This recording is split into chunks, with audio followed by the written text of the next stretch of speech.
night, well, when it was actually 2 nights ago, that we had this like interesting discussion where we just like wandered into like IQ stuff, which and then we wandered into the school system.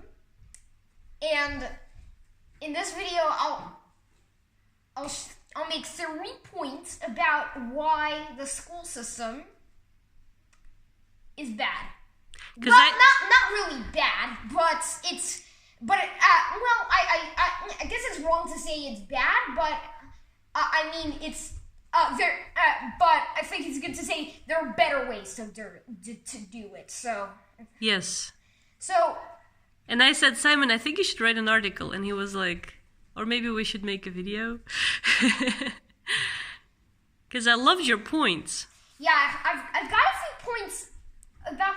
Yeah, so basically we have, hang on, let me get some paper. Okay, so. Okay.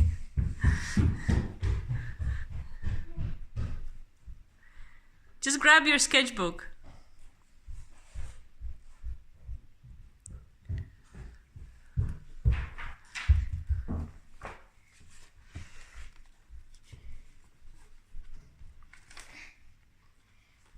Okay, so normally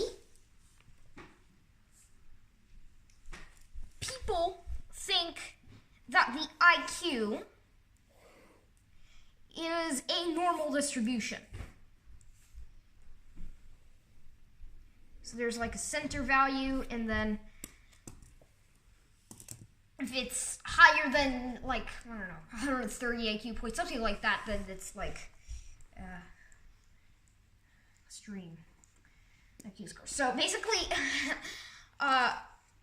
so this is a normal distribution. However, yes, it is kind of a normal distribution. However, it leads to stupid things. For example, it leads to things like, if you're good at one thing, then you're good at everything else, which is obviously wrong. And this was actually my situation a couple of times, so that, yeah. So, yeah, you mean like when you score really high on some subtests, but you don't get a very high total because you don't do everything on the same level. Which, because this kind of agrees on the school system. That's, I think, why they, where it's come from. Because you're saying that this is sort of like the way school works. That's the first point. IQ only works if you're schooled. Well, I think this is a little bit of... It's a little bit of... an overstatement? It's a little bit of overstatement, but yeah, it's but because if you're homeschooled, then you don't really normally have a... I think it only works if you have like very evened out development in all areas, which is not very typical for all humans, right? Yeah, so basically if you have like all areas, then like this is something.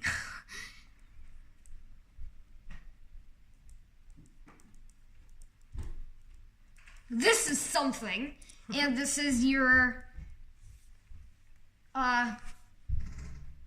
skill for this, and the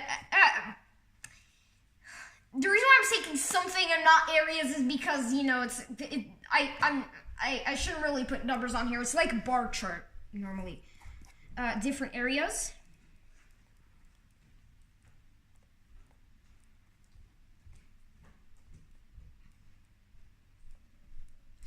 Then schooled people would normally get something like this. Whoops.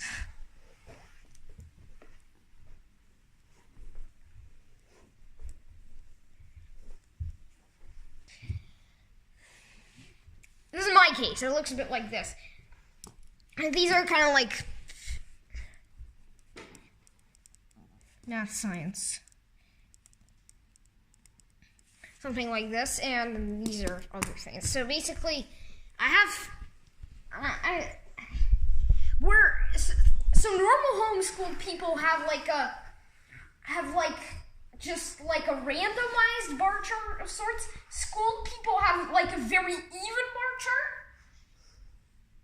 And I, as a very extreme kind of person, I have like this here.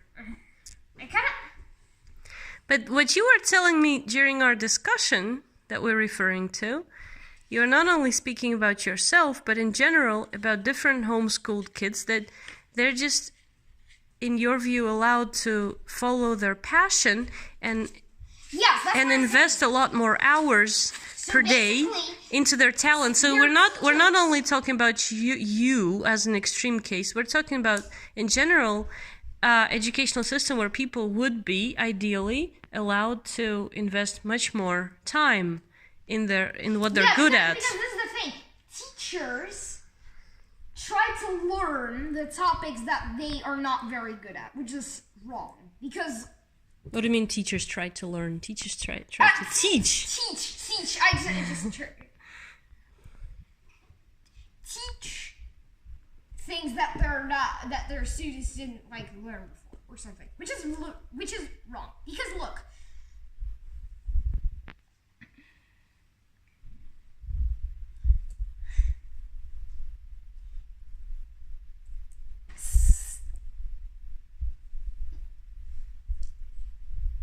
hang on, pause.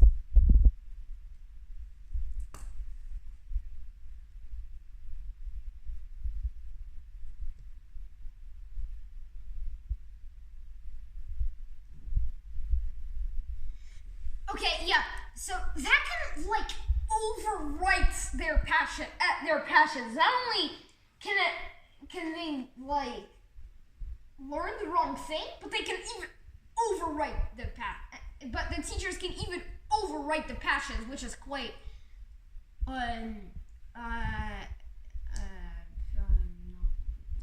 Whereas counterproductive. Whereas homeschool people are just allowed to keep their passions and stuff like that, and then they they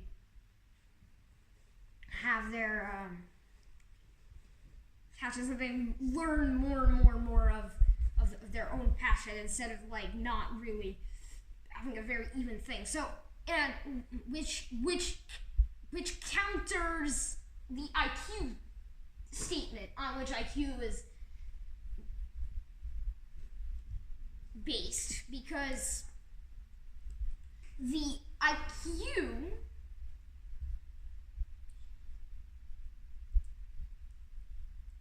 has this assumes that it's in a normal IQ assumes that IQ is in a normal distribution. Just wrong. Because look,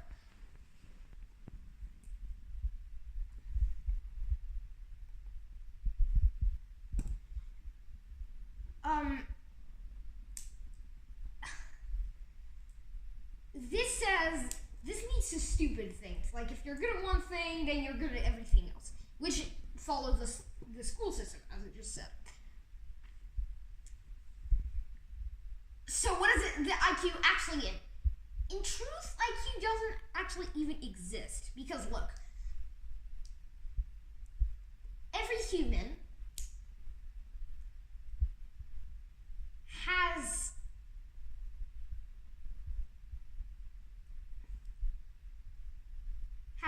like very much DNA in it. And they're trying to, which basically they're trying to reduce that into a single number. They have like gigabytes of data. Well, actually, if you include the thing that's this same across all humans, that would be zettabytes of data, which is like really way too much to compress to a single number. Between like 1 and,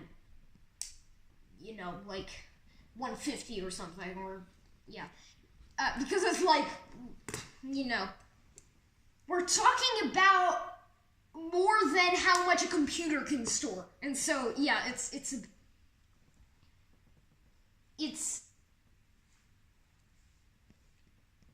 and so just plus there are many other dimensions, right? Plus there are many other dimensions, yes, which also contributes. Okay, so IQ doesn't really even exist.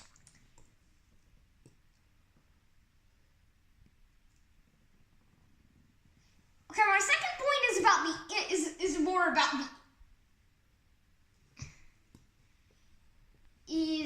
about the internet, and a bit more about how the school system originated.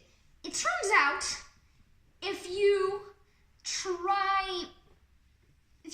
reason through it, school originated from wartime. Because school originated from work and for kids, and of course, and then I think my mom can explain it better.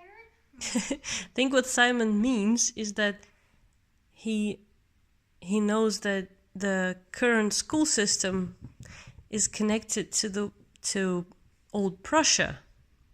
That's where it originated from. And Prussia is very known for a very organized army.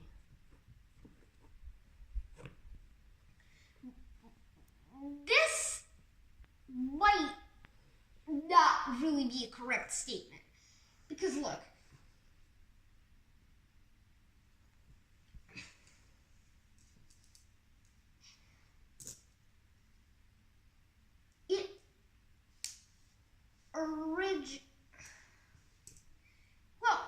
that's actually just how evolution works. Because evolution is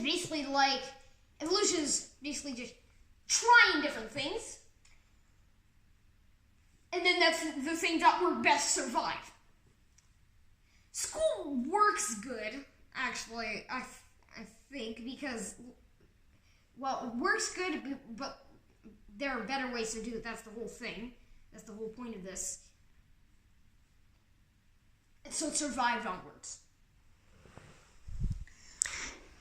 It adapted But to the needs of the society that was very much focused on what? The production line, the Industrial Revolution, the army. But now we're entering a completely different era, right? Of the internet. Because, look. Oh, we have already entered a completely different era, the information age. Because, look, the internet is accelerating its growth now. It's accelerating its growth now. So it just grows and grows and grows and grows and grows. And it's going completely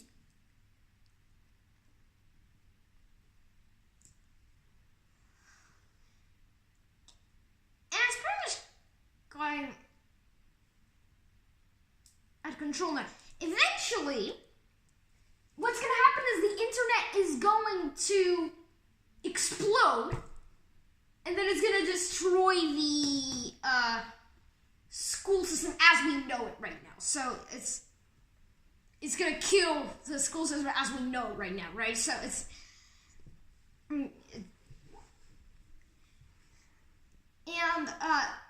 okay.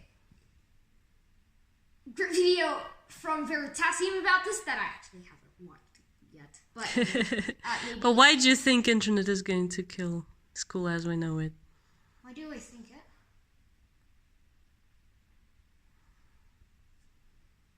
I think it's because, and you're a great example of it, you can have much better on demand of how you're learning much more thanks to the internet than you could have ever learned at school, because you have access to much better teachers and on-demand courses online. And so education is much more on demand, right? I think the biggest problem is how they teach mathematics. Because, well, that's in your case, but different people have different interests. They have different interests, but that's, I think, one of the biggest problems. Because look, mathematics, they start with arithmetic, and they call it mathematics. At school. They call it, well, not really always, but they never explain that it doesn't really have that much to do with mathematics, right? Well, it kind of half does, because look, because you have to like do complex calculations before you like even start solving very simple equations, which is obviously not required. So ideally you would like them to expose kids to the real mathematics before they're done with their arithmetic training, because that way they get a feel of the real mathematics and how beautiful it is, right? Before they're like... That was actually my situation. Yeah, secretly. Because when I was in Amsterdam, and when I was at school, then I was like, oh, that's so much work, and I'm like, yeah. And now I just realized how beautiful mathematics is once we started. Once I turned like 8 or so, or something, I discovered how beautiful mathematics actually is. So that's it. Because you're allowed to discover it at all sorts of levels. And you're doing university level and high school level math at the same time. Without a compulsory curriculum. Yeah, without any curriculum. Yes. This brings me to my final big point, because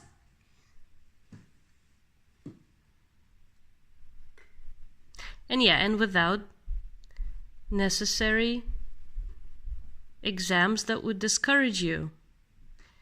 Because this is what happened at school, right? That you would have to all the time have tests and I speed tests and stuff. 4 big points. Because look, okay, so the third big point that I have is this.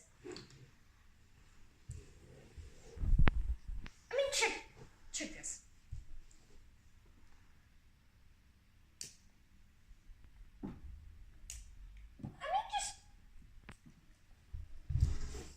Check this. There are smart tests out there which output your level, but there are other things. Like your main score thing is dependent on speed. Yeah, exactly. And also the level is kind of what goes in as well, so that's a bit. And the level is quite often quite mediocre, but the speed at which you're doing it is what counts. While for real mathematics, for example, yes, and it can. That's not what the most important thing is, right? Then that's not such an important thing. It could, for example, to solve a big problem in mathematics, it might take like years or so. Yeah. To do it. Whereas the level is what counts, because then you might not really solve it well. Okay, now my final big point, which is that, and this is my mom's my fourth and final big point, which is my mom's favorite. I got this one from Brilliant. It's Brilliant.org is somewhere Simon has a account on to solve problems. That's a website for solving problems.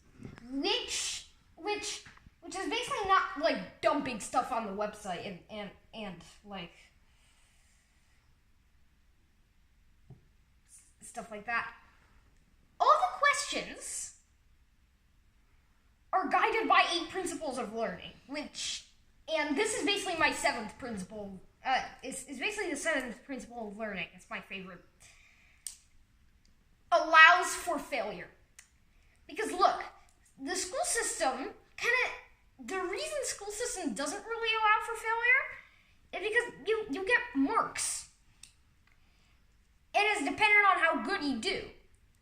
How well you do. And how well you do. And they say that high marks are better, which makes you stressed for failure because, it makes you afraid of failing because you want to get, like, higher marks. Whereas the failure is actually the learning part. So it's... Yeah. So, right, because, because... There's nothing wrong about... Then you start, if you fail, then you start to look into why you fail, and then that makes you a little smarter next time. And so... So you should actually welcome failing every now and then. And whereas the success, you don't really learn anything new. You just used what you've learned already. Yeah. And so you didn't... So learning doesn't allow for failure, which means by my reasoning that learning doesn't allow for learning. Yeah. Which